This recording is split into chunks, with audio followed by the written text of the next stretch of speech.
ఏడాదిలో ఎంత తేడా! జగన్ ఇప్పుడు కేవలం పులివెందుల ఎమ్మెల్యే అని సవాలు చేసిన వారే ఇప్పుడు ఒకటికి 10 సార్లు ఆలోచిస్తున్నారు. జగన్ను అడ్డుకోవాలో వద్దో తెలియక తికమక పడుతున్నారు. అయినా తగ్గేదేలే అని అడ్డుకుంటున్న వారికి ఇప్పుడు జగన్ పర్యటనలకు వచ్చిన జనాన్ని చూసి తల బొప్పి కట్టేస్తోంది. చేసిన తప్పు అర్థమయ్యేలోగా మరో తప్పు చేయాలనిపిస్తోంది. జగన్ రెడ్డి పాపులారిటీ అమాంతం పెరిగిపోతూ ఉంటే ఏం చేయాలో దిక్కుతోచని పరిస్థితి ఎదురవుతోంది. జగన్ ఒక్కడు ఒక పక్క, వాళ్ళందరూ మరో పక్కన ఉన్నా సరే త్రాసు జగన్ వైపే మొగ్గుతోంది. ధన బలానికి, అధికార బలానికి పోటీగా జగన్ వెంట ఉన్న ప్రజాబలం సమాధానం చెబుతోంది. చిత్తూరు జిల్లా బంగారుపాళ్యానికి వైఎస్ జగన్ వస్తారని తెలిసింది మొదలు అడ్డుకోవడానికి చంద్రబాబు సర్కార్ చెయ్యని ప్రయత్నం అంటూ లేదు. జగన్ పర్యటనలో జనం పాల్గొనకుండా మోహరించిన పోలీసు బలగాల్ని చూస్తే ఔరా అని విస్తుపోకుండా ఉండరు. తిరుపతి, చిత్తూరు, అన్నమయ్య జిల్లాల ఎస్పీలు, 9 మంది ఏఎస్పీలు, 17 మంది డీఎస్పీలు, 1600 మంది పోలీసులు జగన్ పర్యటనకు బందోబస్తుగా ఉన్నారు.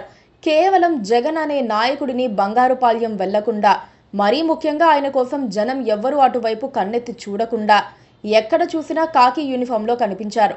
అయినా ఏం లాభం? ఎటు చూసినా జన ప్రభంజనం కనిపించింది. ఒక్కసారి జగన్ను చూసిపోవాలని పరితపించిన వాళ్ళు వేలల్లో ఉన్నారు.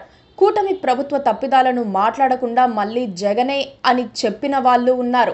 నేడు బంగారుపాళ్యం పెద్ద ఇష్యూ కాదు. తెనాలైనా, పొదిలి అయినా, సత్తెనపల్లైనా, ఎప్పుడైనా ఎక్కడైనా జగన్ వస్తే జనమే, జగనే జనం, జనమే జగన్ అన్నట్లుగా కిక్కిరిసిపోతోంది. ప్రస్తుత ప్రభుత్వంపై జనంలో పెరుగుతోన్న అసంతృప్తికి కూడా ఇదో నిదర్శనం. జగన్ రెడ్డిని ఓడించి తప్పు చేశామన్న భావన వారి కళ్ళల్లో కనిపిస్తుందన్నది మామూలు విశ్లేషణ కాదు. అది 16 వాస్తవం. జగన్ కు భయపడే చంద్రబాబు ప్రభుత్వం పనిచేస్తోంది. అటకెక్కించిన ఎన్నికల హామీలను బయటకు తీసి దుమ్ము దులిపి వాటిని అమలు జరిపేందుకు ప్రయత్నిస్తోంది. ఇప్పుడు మహిళలకు అందిన తల్లికి వందనం కూడా అలాంటిదే. జగన్ ఎక్కడ జనంలో పాపులర్ అయిపోతాడో అన్న భయం ఏలిన వారిలో పెరిగిపోతోంది. ఇవాళ తల్లికి వందనం ఇచ్చిన చేతులతోనే రైతుల ఖాతాల్లో డబ్బులు వేసేందుకు రెడీ అవుతోంది. మహిళలకు ఉచిత ప్రయాణం కూడా ఆగస్టు 15 నుంచి అమలు చేయబోతున్నారంటే అది జగన్కు భయపడే అని చెప్పక తప్పదు. జగన్ నిలదీస్తారు, చీల్చి చెండాడతారు, బజారుకి ఇడుస్తారు, ముక్కు పిండి డబ్బులు వసూలు చేసి జనం ఖాతాల్లో వేయిస్తారన్న భయము, ఆందోళన కూటమి పెద్దల్లో పెరిగిపోతోంది. వెరసి క్షణక్షణం, అనుక్షణం జగన్పై నిఘా.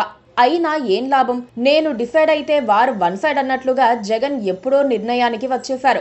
ఆయన వెంట ఉండే జనమే వారు వన్ సైడ్ చేసేశారు. ఓడిపోతే ముడుచుకు కూర్చోవాలా? జనం కోసం రెట్టింపు ఉత్సాహంతో పని చెయ్యకూడదా అని జగన్ ప్రశ్నించుకొని రోడ్ల మీదకు వస్తే అభిమాన జనం ఆయన వెంట నడుస్తున్నారు. ఎండ లేదు, వాన లేదు, గుంపు కూడితే భయం లేదు అన్నట్లుగా వాళ్ళు జయ జయ ధ్వానాలు చేస్తూనే ఉన్నారు. పోలీసు దెబ్బలకు జనం భయపడటం లేదు. జనాన్ని చూసి పోలీసులే వణికిపోతున్నారని ప్రత్యేకంగా చెప్పాల్సిన పని లేదు. జమిలీ లేకుంటే ఎన్నికలకు ఇంకా 3.5 సంవత్సరాల టైం ఉంది. అయినా ఇప్పుడే ఎన్నికల మూడు కనిపిస్తోంది. జగన్ వస్తే ఏదో ఎన్నికల ప్రచారానికి వచ్చినట్లుగా ఉంది. ఆయన ఏం మాట్లాడినా కేరింతలు కొట్టేందుకు అశేష ప్రజ సిద్ధంగా ఉంది. ఈ క్రమంలో జగన్ కూడా వ్యూహాత్మకంగానే అడుగులు వేస్తున్నారనుకోవాలి. తాను మౌనంగా ఉంటే, జనంలోకి వెళ్లకుండా అలా వదిలేస్తే ప్రభుత్వం ఏమీ పట్టించుకోదని ఆయనకు తెలుసు. ఇచ్చిన హామీల్లో ఒక్కటి కూడా అమలు చెయ్యదని తెలుసు. అందుకే జనం కోసం ఆయన వీధుల్లో కనిపిస్తున్నారు. లేని లా అండ్ ఆర్డర్ సమస్యను ప్రభుత్వం సృష్టించినా జగన్ పట్టించుకోవటం లేదు. తను ఏదో ఒక రూపంలో జనానికి మంచి చేయాలన్న ఆకాంక్షతో పనిచేస్తున్నారు. జనంలోకి వచ్చి వారిలో ఉత్సాహాన్ని నింపుతున్నారు. ప్రభుత్వాన్ని నిలదీసే లక్షణాన్ని వారిలో తట్టి లేపుతున్నారు. అదే అల్టిమేట్ రియాలిటీ. దానికి తిరుగులేదు. Please subscribe to KTV Telugu. KTV Telugu channel.